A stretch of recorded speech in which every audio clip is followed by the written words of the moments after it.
and we can figure out how technology enables you to deliver a new kind of value, that's when we can really see the upside potential. The risk that so many established companies have is they say, you know what, we're good. We don't need to worry about it. And then a startup comes along, and this is where we get disruption. Yeah.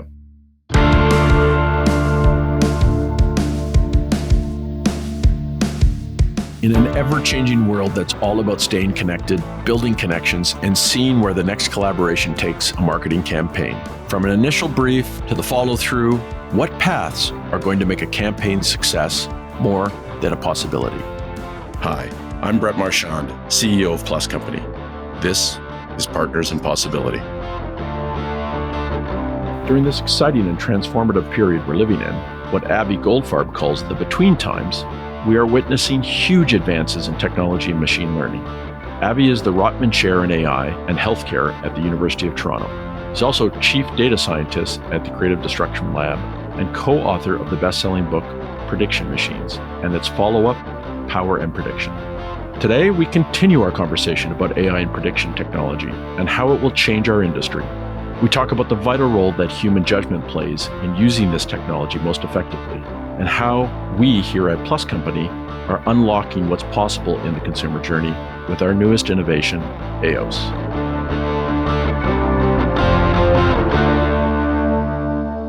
Let's talk about digital marketing and advertising. What further disruption do you think is coming? So more of a question of what part of the industry isn't going to be transformed. And this, it's such an information intensive industry. Yeah. I think there's two core areas though, thinking into the future. The first one is in content development. So right now, content is still not personalized. So broadly, you have humans developing content for that is going to be appealing to a wide variety of people.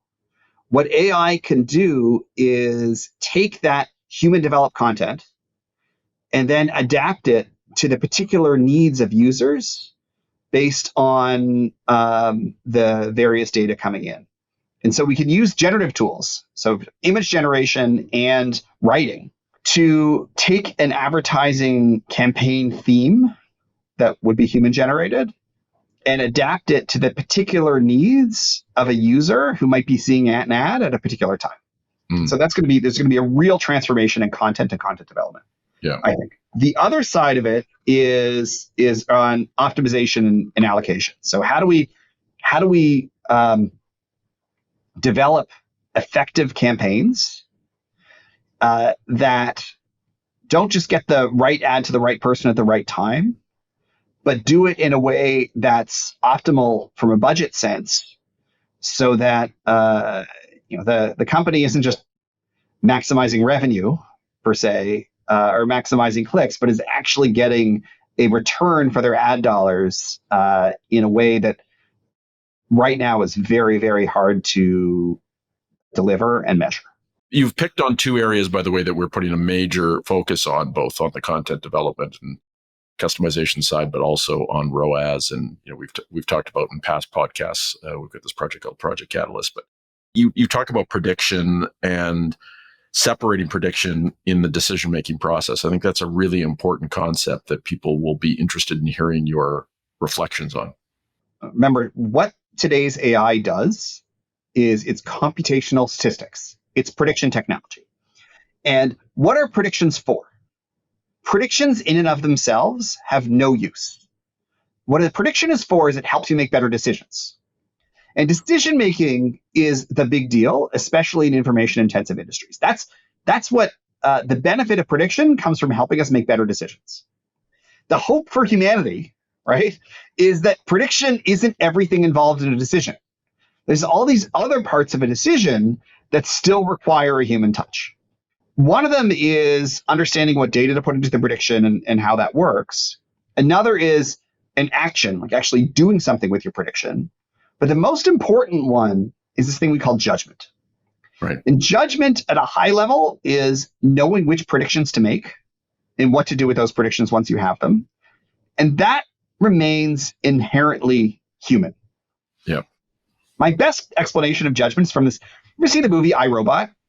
I have, yeah. Yeah, it's a pretty good science fiction movie. It's a pretty good movie, and it's excellent science fiction. Okay, and what makes it excellent science fiction is this flashback scene. So Will Smith is the protagonist in iRobot, and he hates robots. So you can kind of see where the movie's going to go. And there's this scene about why he hates robots. So he and this little girl, they're driving in a car, and they get into a car accident, and they both start sinking into a river, and it's clear they're both about to drown. And then a robot comes along and saves him and not the girl. And that's why he hates robots, right? So it turns out because it was a robot, you could audit it. And so he audited it, and he figured out, well, why did it save him and not the girl? And it turned out the robot predicted that he had a 45% chance of survival, and the girl had an 11% chance of survival. And so Will Smith, the detective, says, well, but 11% was more than enough, and a human being would have known that. Well, I don't know if 11% was more than enough. That's an inherently human statement. That's judgment. Yep. So someone programmed that robot, that fictional robot, to say a life is a life. 45 is more than 11, so save him. When you have an AI, the AI is providing a number. It is providing a prediction. That is only useful if you then provide your judgment on what do you do with that prediction. That's disruptive to industry. It's not disruptive to industry because it's uncomfortable. We can figure that out. It's disruptive to industry because the people who are good at doing a prediction and judgment together, or the parts of your organization that are good at making decisions where you have that prediction and judgment bundled together, might not be the same as those that are good when the prediction is provided by a machine and there is a human providing judgment. It's funny because we have an example of this. We did a campaign for Google Cloud in the US where during the Super Bowl, the AI engine at Google was taught by every single game that had ever been done in the NCAA before. And then they took what happened in the first half and at halftime made a prediction on what would happen in the second half. So, and it was incredibly accurate. They guessed pretty much the score, who would win, but also a whole bunch of other predictions, how many 3-pointers would be scored, et cetera. And one of the judgments that we had to make with Google is because we then on the fly put an ad on air and said, here's what's going to happen in the second half. And of course, predicting the score in the second half, that's where we had to use judgment to say, no, that's not the right thing to do, because you can imagine what it would have done to, sports betting and people's anxiety around who would win or not. There's all kinds of issues there. So it's a good example. I hadn't thought about it that way until you just put it that way, but that was one of the core things that we had to think about when we did that campaign with Google. As we explore the innately human role of judgment in making use of new prediction technology, we can also begin to imagine how it will affect the larger structures within different industries. And how do you think that will help the potential of AI, this decoupling you talk about?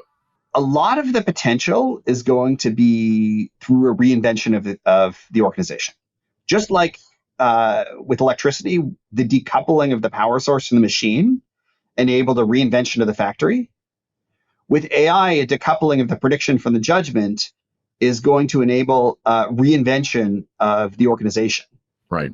And in particular, because the people who are good at doing the prediction and judgment together may not be the best at doing judgment when the machine provides prediction. We can see that in industry by industry. You can imagine it in healthcare. Right now, doctors are really good at diagnosis. And as part of that process, they also help the patient manage the stress of dealing with the healthcare system, dealing with difficult times. Maybe with the machine is providing the prediction on the diagnosis, you still want someone with 10 years of post-secondary training or more to help the patient manage the stress. But maybe you want a totally different kind of person. Maybe you want someone more like a social worker, right, and less like somebody who was at the top of their class all the way through. And that would lead to a reinvention of the industry and an entirely new kind of organization change. In human resources, we have a similar issue, which is right now, a lot of HR decisions are made on the ground by individuals who know the employees personally and have a sense of prediction and how they're going to do in the company and some judgment about what the company values. Yeah. what AI enables is it can enable the scaling of predicting who's going to succeed. Certainly in companies where they have hundreds or thousands of workers who are doing very similar jobs. But we still need someone at headquarters to provide the judgment about what success looks like.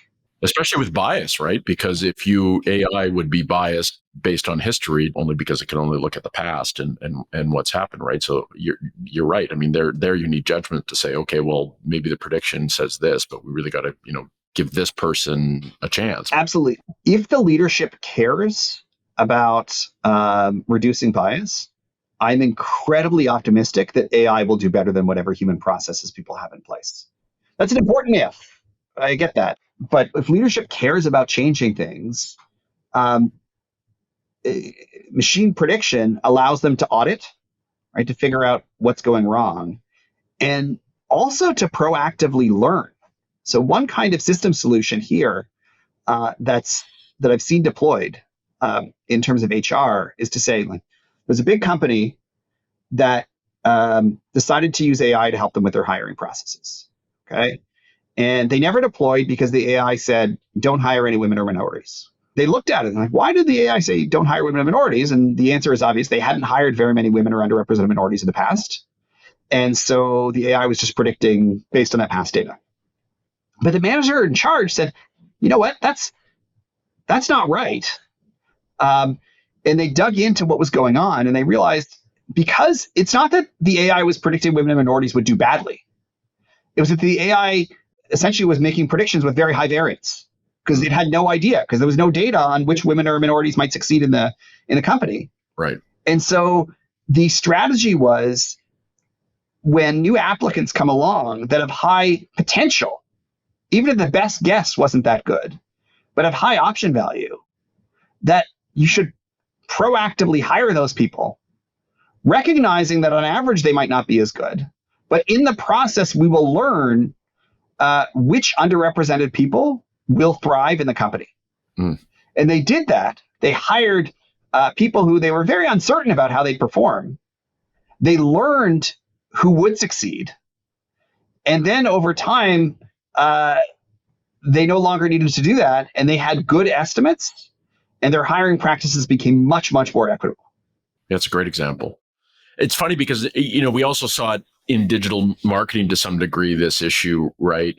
Brand safety, which was a huge issue on platforms like YouTube, et cetera, ran into the same problem, right? Because the prediction models, which were just then buying advertising through programmatic, were basically sending people to websites and to watch videos that, brands weren't very comfortable with. I mean, obviously, training videos for Al-Qaeda, porn sites, a bunch of places where the prediction would say, oh, that's the best place to go, to get the most optimal and cheapest eyeballs and potential click-through rates, but obviously not good for the brand, morally not the right thing to do. And therefore we need to insert a level of judgment so that a human could say, listen, even though that might be what the prediction model says, that's not the right thing to do.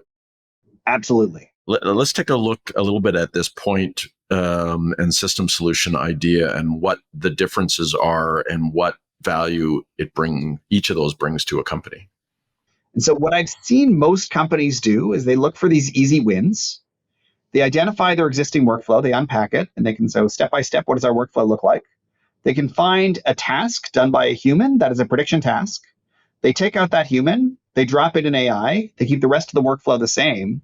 And since typically they've allocated that human to some other task, they've saved a little bit of money on that particular task. That, in some cases, is useful, but it typically isn't transformative. And so what I've seen is you do these easy wins and you save some money, but if that's somebody at the director level or below doing that kind of thing, they can't get anybody else to care. Okay. The CEO views it, hey, incrementally improving the workflows that you already have, that's your job. Great, Good for you. You did it. And no one pays attention. It doesn't lead to transformative change in the company. And it doesn't even lead to transformative change in the careers of the people implementing the point solutions. Where much more value can be unlocked, but it's much more risky. I don't want to hide that point, is when you can start thinking about how does this technology enable you to deliver a new kind of value. And we can figure out how technology enables you to deliver a new kind of value. That's when we can really see the upside potential. And the risk that so many established companies have is they say, you know what, we're good. We don't need to worry about it. And then a startup comes along and figures out that the value that a company, an established company, an incumbent might think they're delivering can be delivered much better in combination with prediction technology. And this is where we get disruption and the real risk that new technologies come about for incumbent firms. It's interesting because you know Michael Cohen, which is how we met actually, who's our chief data and analytics officer, and he's building a platform, or we're building a platform with his leadership, which we call AIOS. That's the product name. We call it Project Catalyst, which is basically a platform, and it builds on what you talked about earlier for the digital and advertising community and industry, where we basically can use prediction to figure out what message, where, what target, what product, what geography, and how do you optimize a client's marketing spend in order to get the best return. It's super powerful, and because it's using generative AI, you can then also go to the next stage, which is then use it to also customize the actual content, and do it on a real-time basis. For us, it's causing us to also think about workflow. And because we're in an industry that has looked very similar, despite all the changes that you talked about earlier, for a long time. You still do a brief, and then from a brief, you do the content. And then from the content, you figure out what the media plan is going to look like, and then you execute it. Then you do research and figure out what worked and didn't work, and you go back, and that workflow is very similar. And we are having to think about, maybe we have to turn the entire workflow upside down.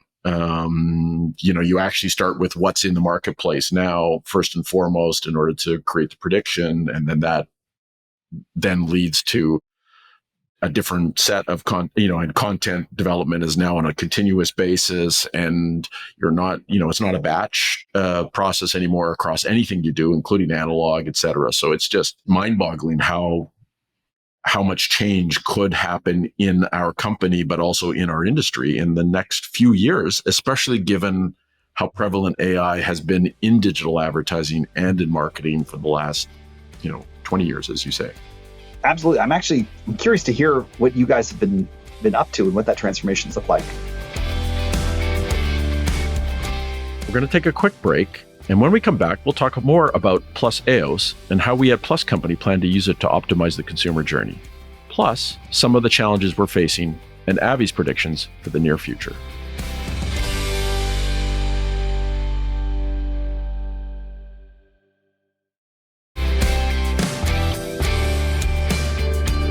Welcome back to Partners in Possibility. I'm Brett Marshon.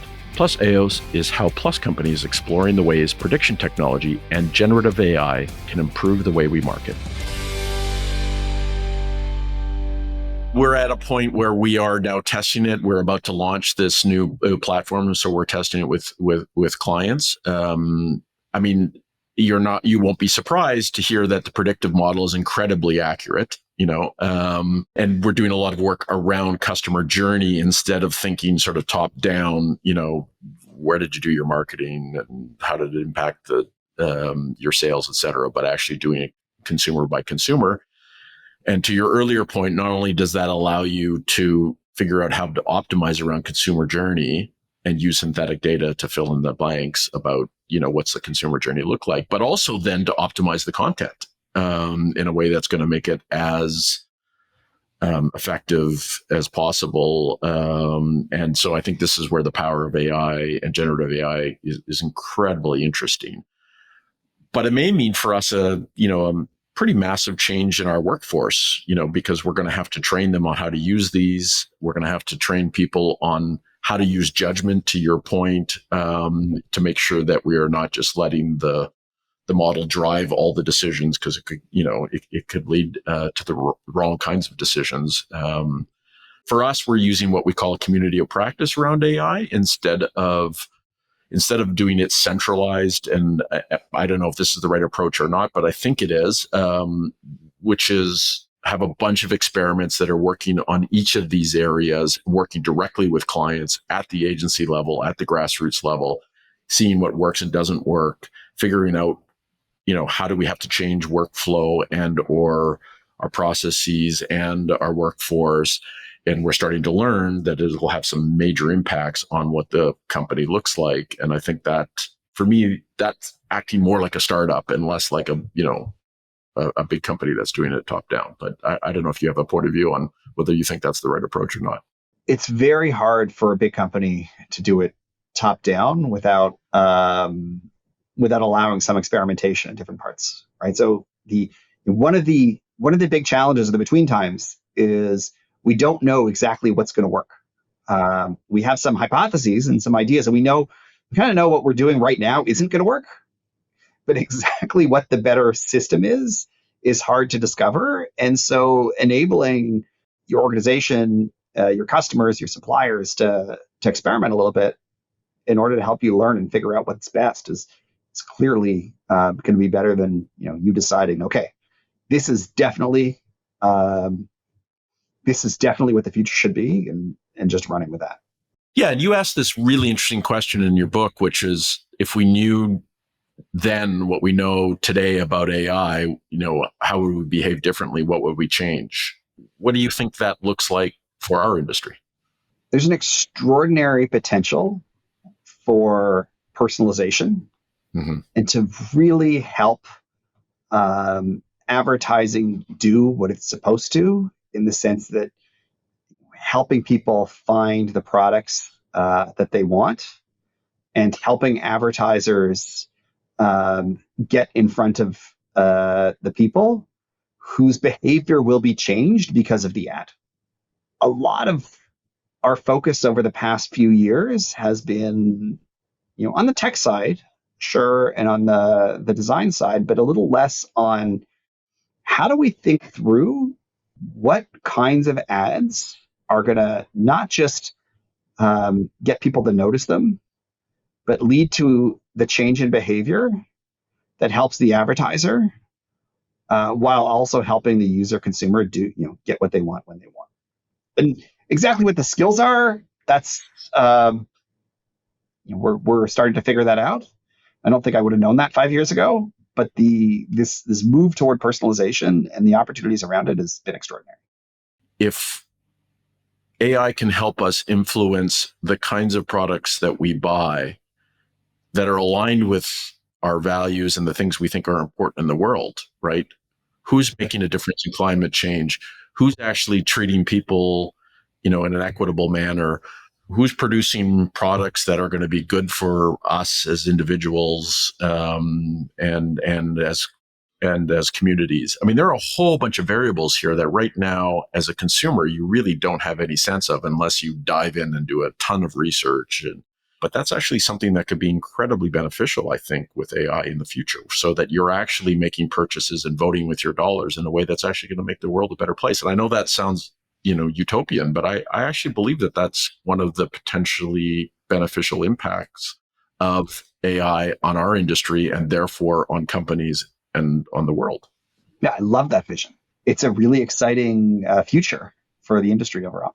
Avi, this has been fascinating. I could spend hours with you talking about this. I'll ask you one last question, which is one prediction for the future. One thing you think is that we're going to see 3 years from now, 5 years from now, because of AI and its power. What do you think that is? I think AI is going to reduce discrimination and bias in a way that, in retrospect, will become obvious. And the resistance to it is going to increasingly come from the people who benefit from the biases in the current system. And so looking back 5 years from now, when we think through why didn't we adopt in this place versus that place, and who was fighting it, we'll realize that the people who fought hardest were not the people necessarily who cared about reducing bias, but they were the people who really benefited from the way the current system worked. Yeah. Well, thank you for that, Jeffrey. I look forward to many conversations. Good luck with all your research. It'll be fascinating to hear where you go next. Fantastic. Thanks for a great conversation. Thank you for listening to Partners in Possibility. That was part 2 of my conversation with Avi Goldfarb. I hope you enjoyed our conversation on what AI and prediction technology means to the marketing field and the preview of our new intelligent all-in-one system for marketing, plus AIOS. Read the books Avi co-authored for even more insights into prediction technology and AI in the between times.